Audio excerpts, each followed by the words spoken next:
Manchester United reportedly trying to hijack Bayern Munich's deal for Jonathan Tah. Multiple Scott McTominay bids rejected, and the Ligt deal is apparently done, according to some. These are some of the stories we will be discussing on this afternoon show. But before we get into that, please do me one small favour. Smash a like on today's video. Let's try and see 1,000 likes on today's show. And if this is your first time watching, please do subscribe to the channel. I'm live every day at 8:30, 1:30 and 6 p.m. Currently, only 50% of people who watch our videos are subscribed. So if you're one of those who isn't currently subscribed, make sure you get involved because it's your best way to keep up to date with all of your latest Manchester United transfer news and talk. Right, let's jump straight into this De Ligt story then, because I've seen it quite a lot all over the place, this De Ligt story. And obviously, whenever a news story comes out, I'll go and have a look and I'll try and do a bit of digging. So this has come out from a guy called Nick Semeraro.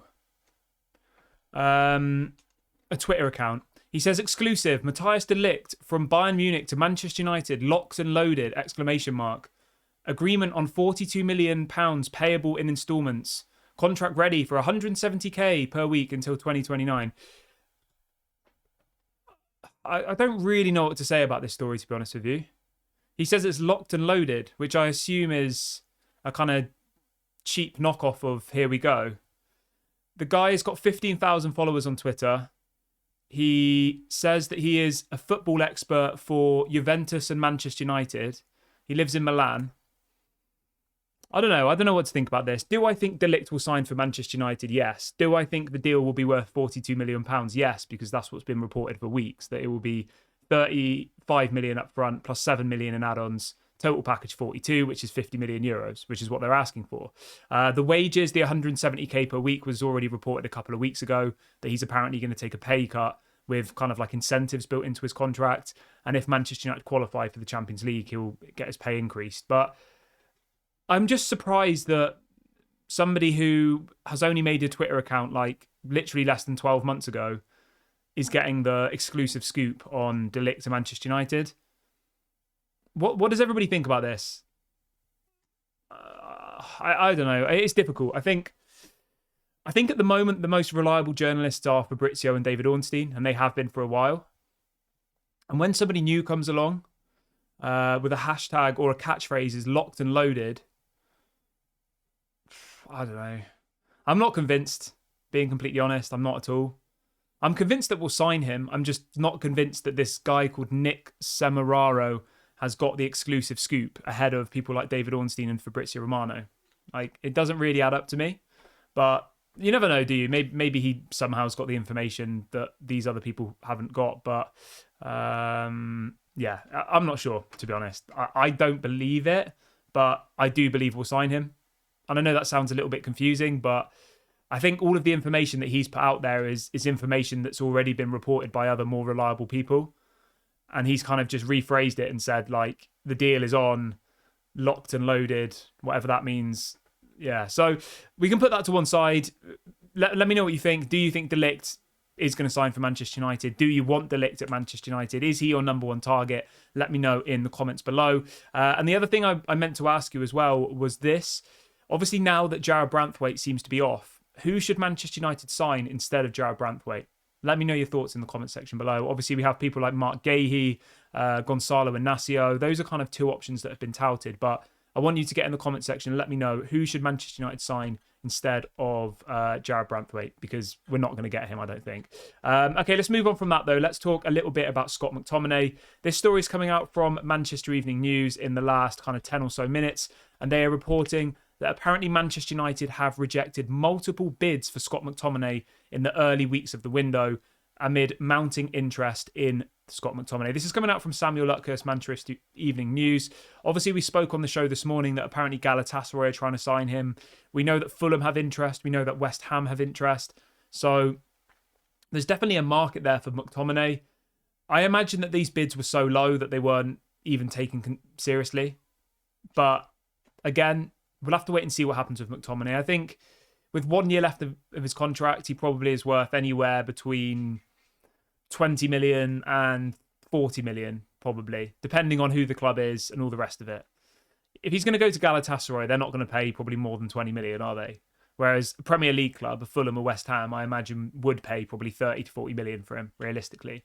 You know, he's obviously a homegrown player, Premier League experience, international player, all the rest of it. And obviously the Premier League clubs have way more money than the Turkish clubs. So, yeah, I think for a Premier League club, 30, 40 million, whereas if he's going to, say, Turkey, I think you'd be lucky to get 20, maybe even less. But, yeah, we'll wait and see what happens with McTominay. And it's interesting that, you know, these bids have been rejected at this point. And I think from what I've gathered, it's more to do with the bids being low opposed to Manchester United not wanting to sell him.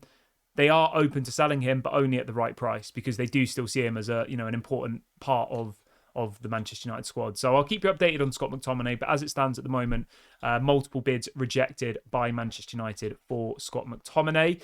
If you've made it this far in the video already, please smash a like and subscribe if you haven't already. I'd really appreciate that. And let's move on to this story about Jonathan Tah then. So this is being reported by Sky Sports that apparently Manchester United have been in contact with Bayern Leverkusen in the last few hours over a potential deal for Jonathan Tah. Now, you're probably all thinking, what? Very, very strange. Very strange indeed. Jonathan Tah is literally on the brink of joining Bayern Munich. Why are Manchester United trying to sign him? Why are Manchester United contacting Bayern Leverkusen to try and hijack the deal? My understanding is it's that they're trying to put pressure on Bayern Munich to complete the De Ligt deal sooner because they're effectively saying to them, you know, if you're going to be difficult about De Ligt, we'll go and buy somebody else. We'll go and buy Jonathan Tah, who's your number one target. So I'll be honest, it's a very risky tactic from Manchester United to do because Bayern Munich might not like this. You know, there is a strong potential that they might look at this and say, what are you doing? This has again been reported by Florian Plettenberg as well, saying that apparently Manchester United have just inquired for Jonathan Tah. Very strange. At the moment, there isn't a final agreement between United and De Ligt. Supposedly, this Nick Saramio Twitter guy thinks there is, but why would Man United be inquiring about Jonathan Tah if they just agreed to sign De Ligt? Like, they wouldn't, would they? And it clearly is some sort of negotiation tactic where Man United are effectively saying, if you don't sell us De Ligt, we're going to go and sign Jonathan Tah, who Bayern Munich want to sign. So I think it's quite a risky one. If it works, then great. Do I want Jonathan Tah at Manchester United? Not really. I don't think he's that good. Like, 28 years of age. You know, I'm sure he'd do well at Bayern Munich, but he's not really on the top of my centre-back lists. When at the beginning of the season, I wasn't like, oh, I would love to sign Jonathan Tah. You know, like, doesn't really excite me. But obviously, yeah, we'll wait and see what happens with that one. I think it merely is just a negotiation tactic and to try and put pressure on Bayern Munich. But obviously, it's a news show. The headline is that they've been in contact with Bayern Leverkusen and Manchester United are trying to work on a deal for him. So obviously, I'm bringing you the news, but we can kind of decipher what we actually think is happening here. And my personal opinion is they're putting pressure on Bayern Munich and that they don't really actually want him. But I might be wrong. Maybe we sign Jonathan Tah and we don't sign De Ligt, but I think that's probably unlikely at this stage. The next story I've got for you is about Joshua Zirkzee, and I think this is going to really, really please some of you.